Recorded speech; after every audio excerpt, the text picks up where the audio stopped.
Hi there, it's Rona Barbara again, the storyteller, and I've introduced you to Nasruddin Hodja, and I'm sure some of you have already heard of him and know about him. An amazing storyteller from the 13th century, all those hundreds of years ago. But his stories live on today. And the tradition is that once I've told you about Nasruddin Hodja and told you one of his stories, then I have to tell you another 6. Because that's the tradition. If you tell one Nasruddin story, you have to tell 7.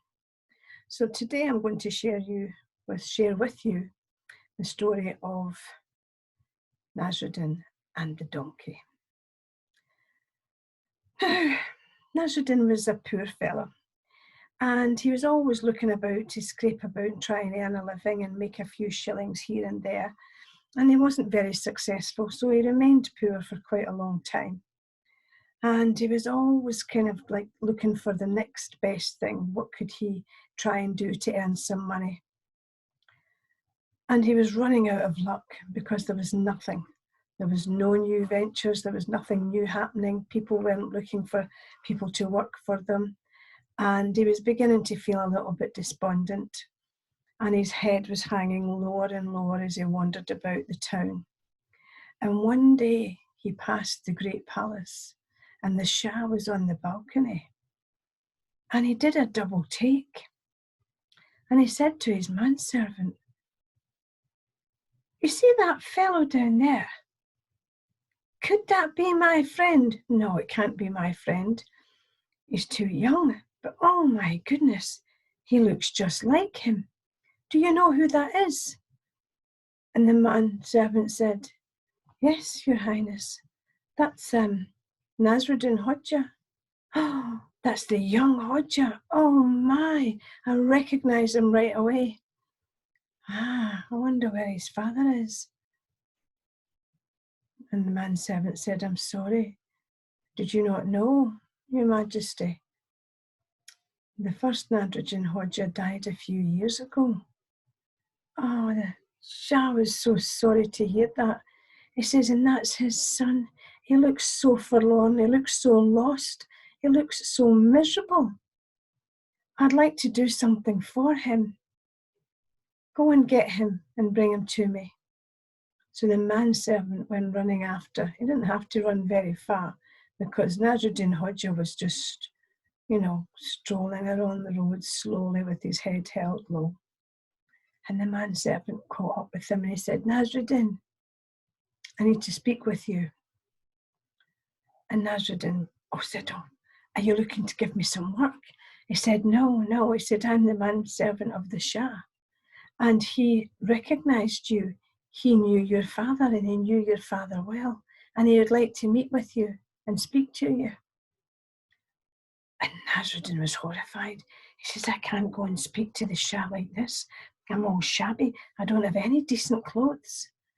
And the manservant said, "Oh, you needn't concern yourself about that.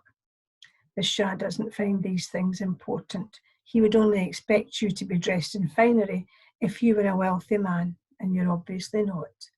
Please come with me and speak to the Shah." So he did. And when he got up there and realized that this was the man that his father used to speak about, he had no idea that he was a Shah. But he wasn't back in those days. Anyway,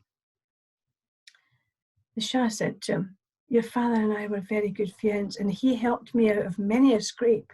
So I would like to do something for you. Can I help you in any way?"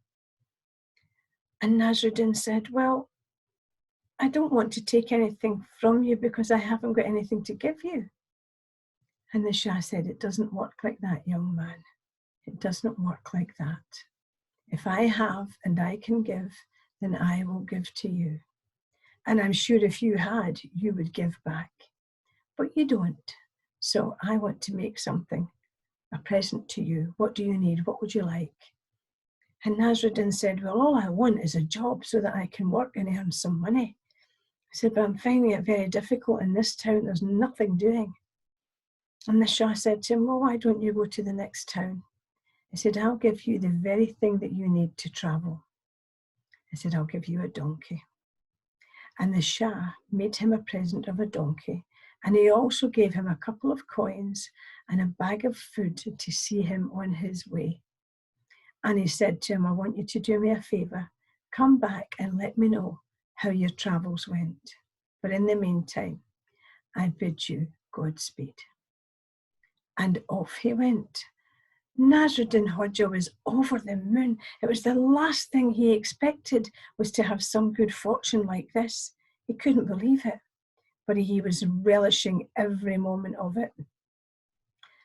And off he went.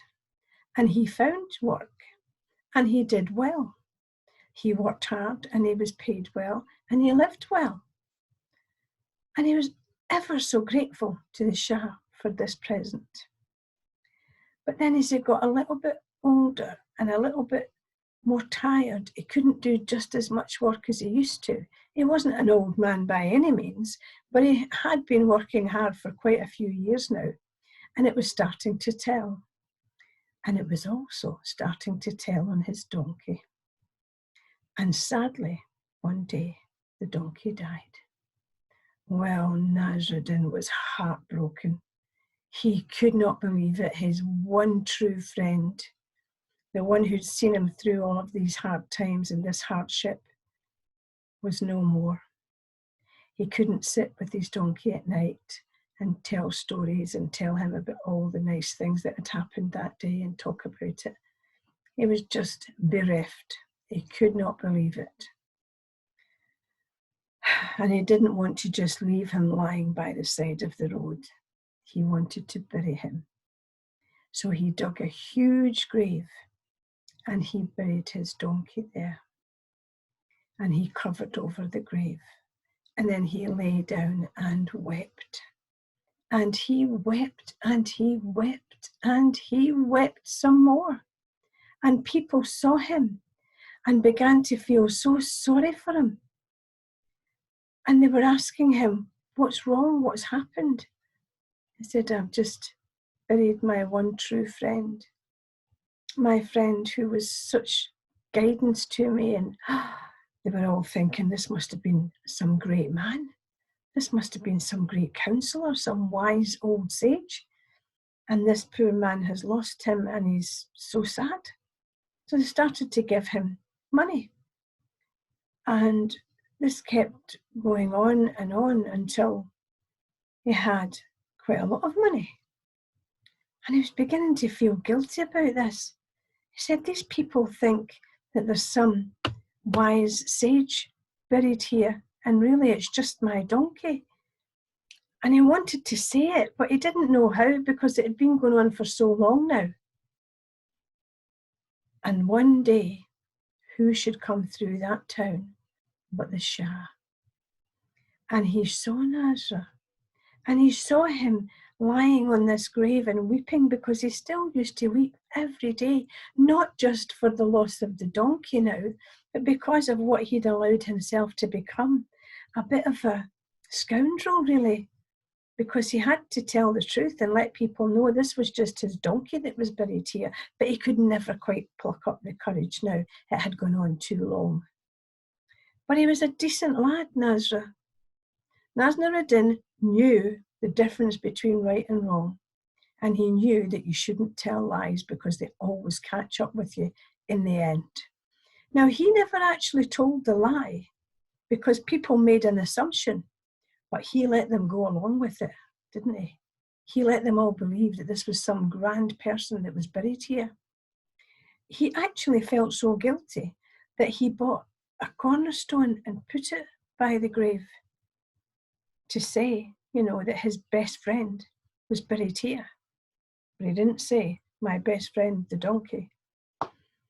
So he still carried on with this, not quite pretense, because he didn't intend that.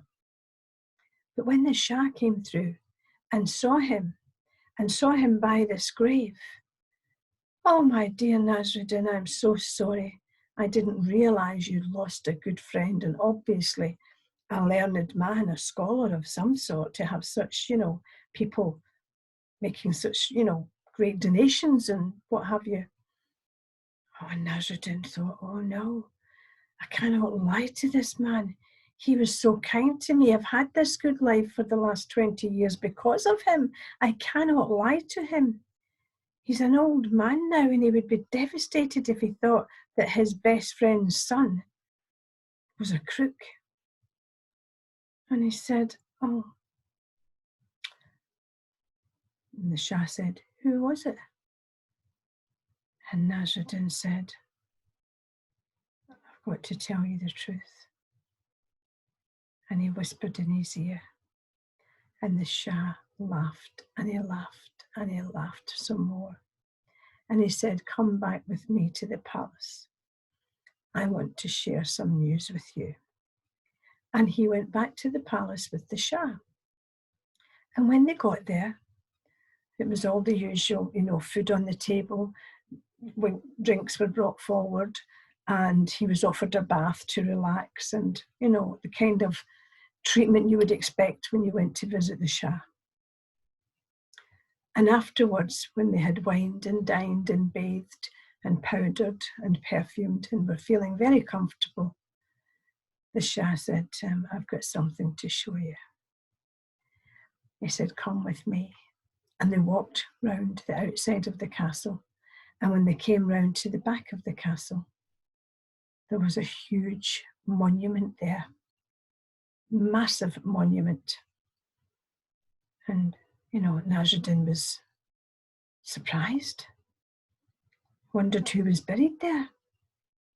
And the Shah said, the reason I was laughing when you told me who was buried under that mound of earth where you were sat that day when I found you, he said, is because, do you want to know who's buried under that monument? And Nasruddin said, yeah, I do. He says, well, the person, or rather, the donkey that's buried under that is the mother of the donkey that you buried under your mound. So we've both got a secret to share, and let's take it to our grave. And that's the story of Nasruddin, the Shah, and the donkey.